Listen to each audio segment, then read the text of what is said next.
불인을 위해 공인중개사가 나선다. 기초를 탄탄하게 다져주는 부동산 용어. 안녕하세요. 부동산을 가장 부동산답게 가르친다고 자부하는 정광주입니다. 오늘은 부동산 용어를 알아보려고 합니다. 저는 이 부동산 용어를 굉장히 중요하게 생각합니다. 손님들께 설명드릴 때도 굳이 정확한 용어를 사용해서 설명드리고요. 그리고 손님들께 이런 용어의 차이점에 대해서도 함께 곁들여서 설명드리는 편이에요. 오늘은 이렇게 부동산 용어를 알려드리면서 부동산에 대해서 폭넓고 빠르게 지식과 정보를 전달해 드리겠습니다. 불인이 분들께서 부동산에 방문해서 집을 보러 왔어요 하면서 집을 보시잖아요. 그럴 때 이 주택이 다가구 주택인지 다세대 주택인지 빌라인지 연립주택인지 이런 부분에 대해서 중개인 분들의 옆구리를 쿡쿡 찔러가면서 물어보시면 좋아요. 이렇게 자꾸 물어보시다 보면 이 중개인이 실력이 있는 중개인이구나, 아니면 그냥 집만 보여주고 이제 소개만 하는 중개인이구나, 이런 부분도 식별이 되고요. 그리고 나도 부동산을 보는 눈도 시야도 굉장히 정확해질 수 있습니다. 하나하나 쉬운 것부터 시작해 보겠습니다. 먼저 집에 대한 용어부터 시작할게요. 주택 유형별 용어인데요. 집은 단독주택과 공동주택으로 나뉩니다. 단독주택은 다시 단독주택, 다중주택, 다가구주택으로 나뉩니다. 특수한 사례지만 공간도 단독주택으로 분류가 됩니다. 단독주택은 말 그대로 단독주택이라고 생각하시면 됩니다. 흔히 보시는 단독주택 맞고요. 한 세대가 살게 지어진 집을 단독주택이라고 합니다. 헷갈리시면 안 되는 게 다중주택, 다가구주택도 단독주택의 범주에 속합니다. 그래서 건축물 대장을 보시면 이렇게 나옵니다. 주용도 단독주택, 건축물 현황, 다가구주택. 지금 보시는 이 건축물 대장에서 알 수 있듯이 주용도는 단독주택이고 세부 용도는 이종 근린생활시설과 다가구주택이네요. 그 다음은 다중주택입니다. 다중주택은 독립된 주거의 형태를 갖추지 아니해야 합니다. 그리고 연면적 330제곱미터, 100평 이하여야 합니다. 각 실에 욕실은 설치할 수 있지만 취사시설은 설치할 수 없습니다. 그래서 우리가 원룸을 구하러 다니다 보면 작은 싱크대에 전기 쿡탑이나 휴대용 가스레인지가 올려져 있는 그런 원룸이 있어요. 보시는 이런 원룸이 있는데요. 이러한 형태의 주택이 건축물 대장의 다중주택이다. 그러면 불법으로 용경 변경되었다라고 보시면 됩니다. 취사시설에 싱크대도 포함되거든요. 그래서 불법 용도 변경이라고 보시면 되고 위반 건축물이라고 보시면 되겠습니다. 그런데 건축물 대장에 이렇게 위반 건축물로 찍혀져 있으면 말 그대로 위반 건축물이고요. 이렇게 표시가 안 된 경우도 있어요. 하지만 이런 다중주택에 취사시설이 들어있는 경우에는 추후에 위반 건축물이 될 가능성이 있다, 이렇게 보셔야 됩니다. 위반 건축물이 될 가능성이 있으면 계약을 하면 안 되는 거죠? 라고 물어보시는 분들이 있으세요. 계약을 하면 될까요? 자, 계약하는 것은 문제가 되진 않습니다. 거주에 불편함이 없고 권리상의 하자가 없다면 계약하는 것은 큰 문제는 아닌데요. 오히려 반대 이런 사례가 있을 수 있어요. 계약을 하고 6개월 정도 거주하고 있는데 위반 건축물 단속이 되어가지고 시정을 해야 된다. 건물주가 사정을 하는 경우가 있어요. 그래서 싱크대 부분을 잠깐 뺐다가 다시 넣자, 이렇게 요구를 하는 경우가 있거든요.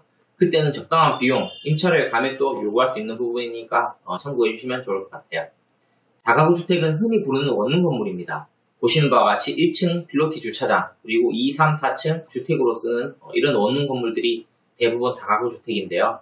다가구주택은 단독주택의 범주 안에 속하기 때문에 3층 이하여야 합니다. 그리고 19가구 이하여야 됩니다. 자, 사진에서 보시는 것처럼 다가구주택은 필로티를 제외한 층수 3층 이하고요. 필로티는 층수에 산입을 안 합니다.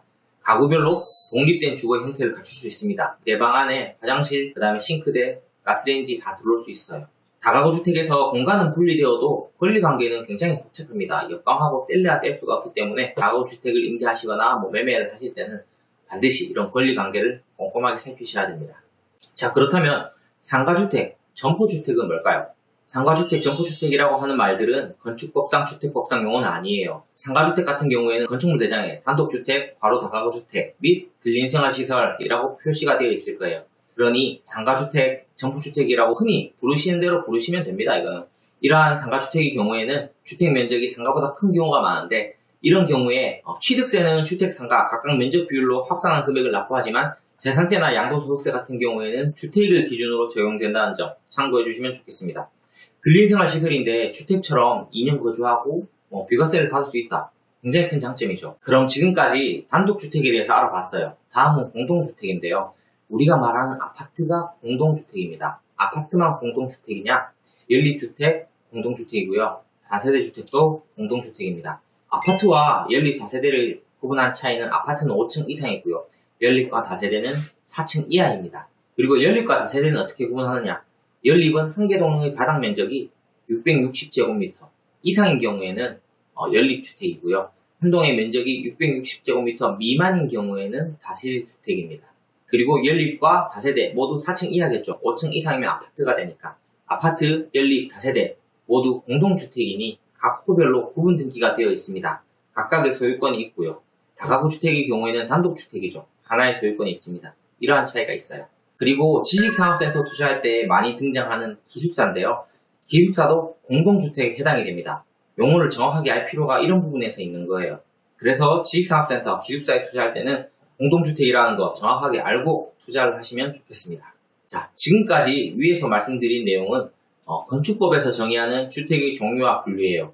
그런데 주택법에서도 다시 한번 주택에 대해서 정리하고 분류를 하고 있습니다. 주택법에서 더 세분화해서 분류하는 내용을 보면 준주택이라는 것이 등장합니다. 준주택은 주택법 및 건축법상 주택으로 분류가 되지는 않지만 주거용으로 이용 가능한 시설을 말합니다. 대표적으로 오피스텔이 있죠. 그리고 고시원도 준주택에 해당이 됩니다.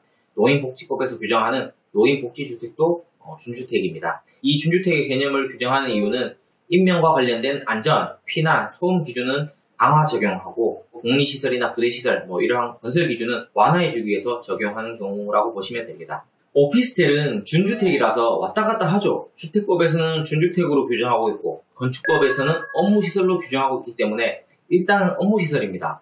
준주택이라는 것은 기준이 아닌 기준을 완화하거나 보충하기 위한 보조 개념이니까요.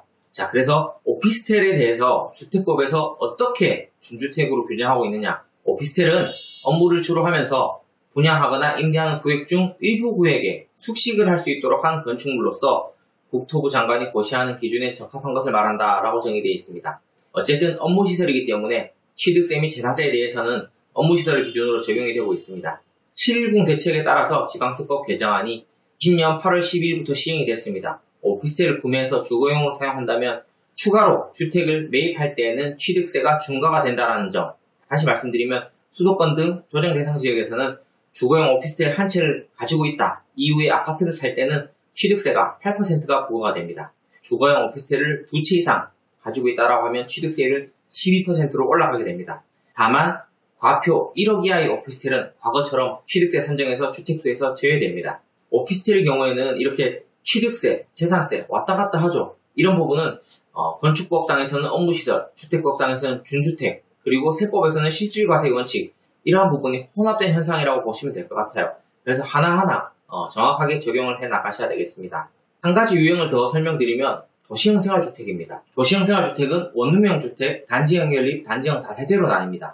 단지형 연립과 단지형 다세대의 경우에는 기존 연립 다세대하고 동일하다고 보시면 되는데 다만 건축위원회의 심의를 받은 경우에 5계층까지 건축할 수 있도록 완화를 해줬다라고 보시면 되겠어요.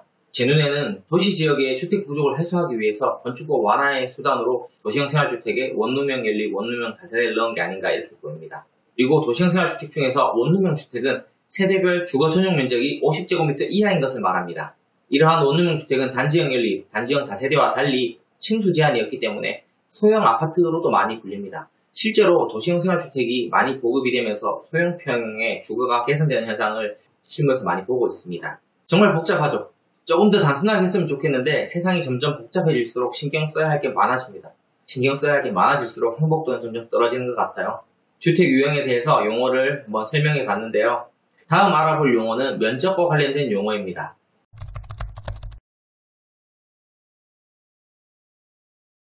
면적과 관련된 용어를 왜 알아야 되냐면 결론은 우리가 아파트를 살 때, 집을 살 때 몇 평짜리냐, 얼마냐 이렇게 평수 대비해서 가격을 많이 고려하시잖아요. 그렇기 때문에 이 면적에 대한 개념도 정확하게 알고 계셔야 되겠습니다. 아파트 분양이나 매매할 때 84타입이니 34평이니 이렇게 이야기하죠. 이 부분에 대해서 한번 자세히 알아볼게요. 먼저 가장 중요한 전용 면적이에요. 실제로 입주자가 독점해서 사용하는 면적 85제곱미터 미만, 60제곱미터 미만 이런 식으로 많이 표현을 하죠. 그래서 84타입이라고 이야기를 하는데 과거의 34평을 이렇게 이야기합니다. 하지만 실제 면적은 85제곱미터를 훨씬 넘습니다. 왜냐하면 발코니 확장을 적용하기 때문입니다. 발코니 확장 면적은 전용 면적에 포함이 안 됩니다. 공용 면적이나 분양 면적에도 포함이 되지 않습니다. 그래서 서비스 면적이라고도 이야기를 하는데요. 발코니 확장 면적, 서비스 면적 같은 뜻입니다. 발코니라는 용어에 대해서 간단히 설명을 드리면 건축물의 내부와 외부를 연결하는 완충 공간으로서 전망이나 휴식 등의 목적으로 건축물 외벽에 접하는 부가적으로 설치되는 공간을 말한다. 기준에 적합한 발코니는 필요에 따라서 거실, 침실, 창고 등의 용도로 사용할 수 있다. 이렇게 되어 있어요. 그래서 아파트를 시공하는 건설사에서는 발코니 확장 비용을 따로 받고 거실과 침실로 활용할 수 있게 건축을 하는 거죠. 실제로 발코니 확장에 따라서 집이 넓어지고 좁아지는 그런 아주 큰 차이가 있기 때문에 얼마만큼 잘 확장이 되었냐, 이 부분도 아파트를 사실 때 잘 살펴보셔야 돼요. 사진에서 보시는 것처럼 이렇게 분홍색으로 표시된 부분이 확장 부분이거든요. 확장을 잘하면 전용 면적 25평에 한 10평에서 12평 정도 확장 면적으로 더 사용하실 수 있게 됩니다. 그래서 실제로 내가 쓰는 면적이 35평에서 37평까지 이렇게 쓸 수 있는 거죠. 전용 면적 발코니 부분이 내가 독점적으로 사용하는 부분이라면 공용 면적은 엘리베이터, 계단 등등 다른 사람들과 같이 사용하는 면적을 말합니다. 전체 공용 면적에서 부분 소유자의 면적 비율로 나눠서 공용 면적을 같이 매입하시게 되는 겁니다. 그래서 전용 면적과 공용 면적을 합한 면적이 분양 면적이라고 보시면 됩니다. 자, 여기서 중요한 포인트. 아파트나 연립주택, 도시형 생활주택은 발코니 확장을 적용받을 수 있습니다.